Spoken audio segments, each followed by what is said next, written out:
So I'm here today to bring you fantasy standalone recommendations. I know a lot of us can suffer from fatigue with really long series, and sometimes it's nice to just get in and out of a really good book. And I'd like to announce here that none of the books on this list are going to be Elantris or Warbreaker, because I've seen so many of these videos online and I feel like they're always talking about the exact same standalones. So I'm hoping to bring some new and underhyped books to the internet on this list. All that being said, let's get started. First, let's talk about The Last Unicorn by Peter S. Beagle. And this is a very traditional story that follows a unicorn who believes that they are the last one, and they go on an epic quest to find out what happened to the other unicorns. Along the way, they meet up with a wizard and other characters who follow them on their quest, and eventually they find out what happened and a story ensues. This is one that, as I mentioned, is very classic in the fact that there's lots of poems and songs in it, which is not my favorite, but this book has been adapted into one of my favorite animated films, which I highly recommend. I love it. And I just think that it's so well done that even if you don't typically love traditional fantasy like myself, this one will just really capture your heart because it's very emotional. It deals with themes surrounding grief and loneliness. This book is also very heavy in terms of tropes, but in this case, I really don't mind it because it's very pointed in the way that it talks about a hero's quest, the importance of going on an adventure or a journey, and just the importance of storytelling. And so if you can't tell, I adore this book. It's honestly one of my favorite fantasy books in general, let alone as a standalone, so I do recommend this. Next, let's talk about Kakayi, which is an epic fantasy story inspired by Indian culture and Indian myth. And so within the story, we follow a young woman who is this princess, and her own father has banished her mother from the lands. And she has grown up really believing that she is of a lesser state, despite the fact that she is a princess, simply because she is a woman. However, she ends up going into some ancient texts, rereading stories that her mother told her as a child. And within there, she discovers that she herself may have magic, and then she has to decide if she's going to take on some independence and go and use her powers. This is, as you can probably tell from that synopsis, a highly feminist piece of fiction. I really enjoyed the main character, who in some ways is very vulnerable and takes a while to really find her own within the book, but I found it to be very relatable, and it really is a coming of age story. And then I also love the cultural elements to it. I fully admit that as a Caucasian reader, I wasn't fully immersed in some of the Indian references they were making to the different gods and traditions and all of that, but what I understood I really enjoyed. I know that readers who are more familiar with the cultural elements adore this, and I can definitely see why. It is rich and beautiful with a strong female at the center of the story, and again, it's one that I don't see talked about a lot online. I really enjoy it, and I do recommend if you're looking for something different, something non-European, this is definitely a recommendation to check out. Next up is Babel by R.F. Kuang, which is a standalone story that is a piece of historical fantasy that takes place in the Oxford University. It follows a group of students who are there to study translation and language. And this is in a way a piece of dark academia, but really it's more of a criticism or reaction to dark academia as a subgenre. I think of the books on the list, this one's probably one of the most popular and well-known, but if you haven't read it, I highly recommend it. The magic is very much toned down, so it's very light on those elements, but what it has instead is a very rich conversation surrounding language and translation and how it works, as well as some really deep and important themes surrounding colonialism and just how people who are not white young boys are treated in the education system. And so I found it just to be fascinating. It was so rich and I loved the work as a whole. I really feel like R.F. Kuang really grew into her own in her sophomore novel, and I do recommend this one. Again, it's a chunky one, but it's completely worth your time. I loved it and would love to see more people checking it out. Next, let's talk about Phoenix Extravagant by Yoon Ho Lee, which is a story of an artist who goes to work for the ruling nation. This nation has forced their own cultural views on the people of the land, so they are not well liked by the citizens there. However, this artist needs a job, and so he agrees to go and work in this part of the organization where they are fixing constructs, and there he discovers that they have this dragon automaton. And within the world, there's basically a magic system that's very similar to coding, where they use certain elements or images to put messaging and purpose on these automatons to bring them to life. There is something just not quite right about this dragon, and so he's told to go fix it. And of course, as he goes to fix it, he discovers why it's not working, and thus begins a story of rebellion. And this is one that in a lot of ways hits on a lot of the classic tropes of fantasy, but in a way that felt new and fresh to me. I love the characters. I love the humor of Yoon-Ho Lee and the work that he does in terms of the relationships he builds within the stories.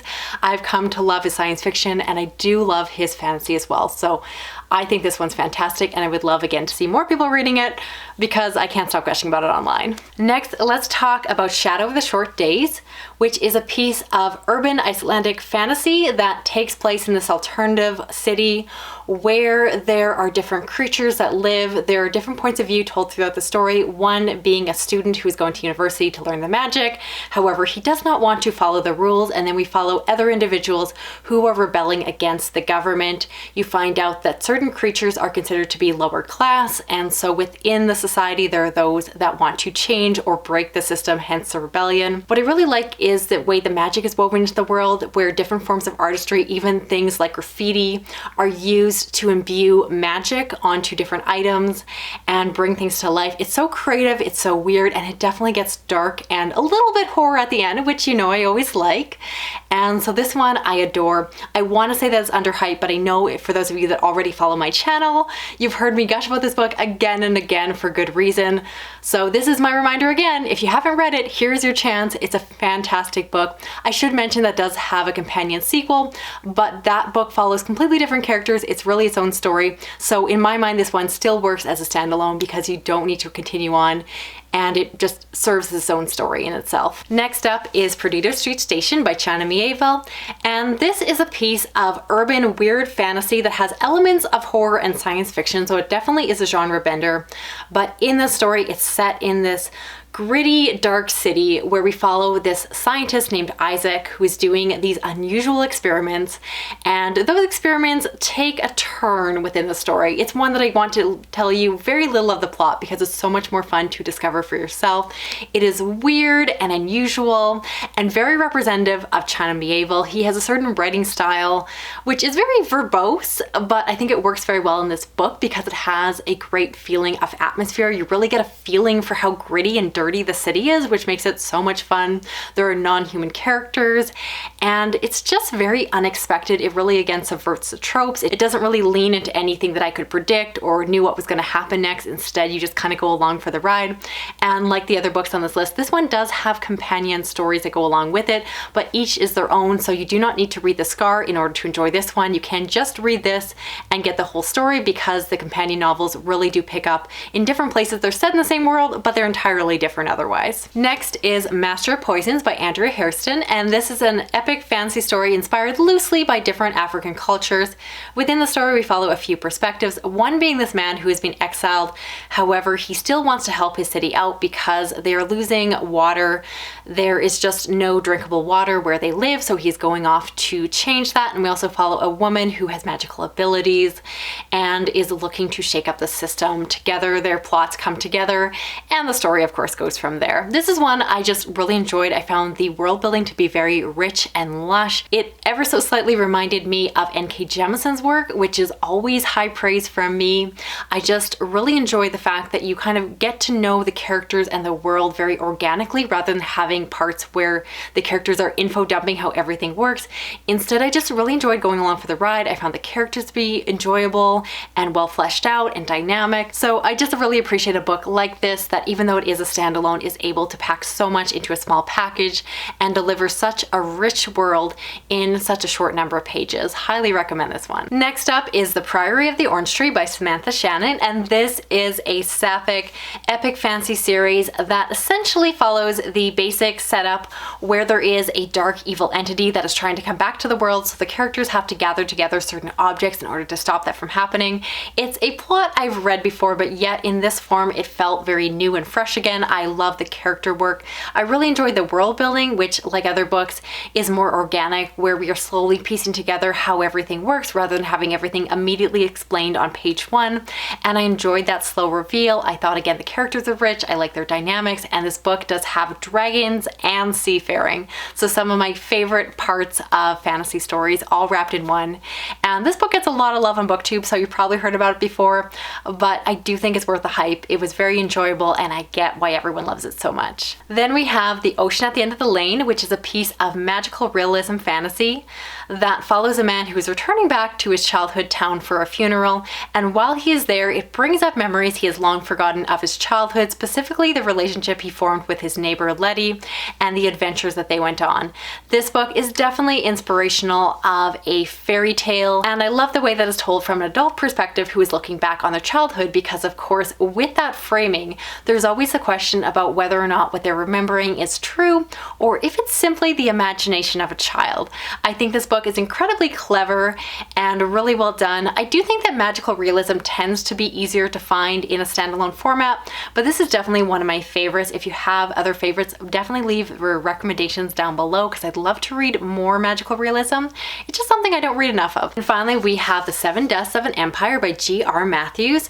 And this is a story that is told over two perspectives. At the beginning of the story, the emperor has died, and so the succession must continue. We follow from the perspective of a general who is trying to keep the peace in the capital. And then we also follow the apprentice of a magician who is helping to carry the body back. And so in order to move along and make sure that the right person takes power from there.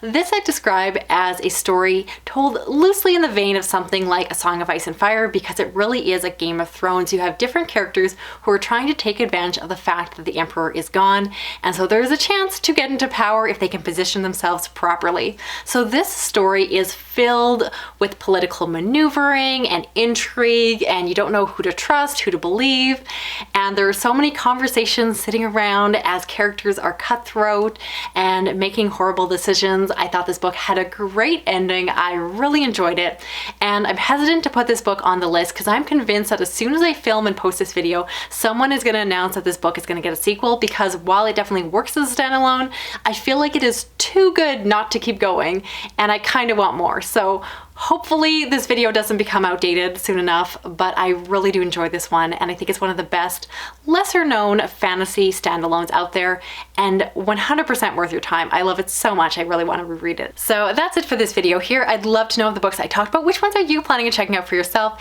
And please in the comments let me know, what is your favorite standalone fantasy book? If I haven't read it, I definitely will check it out.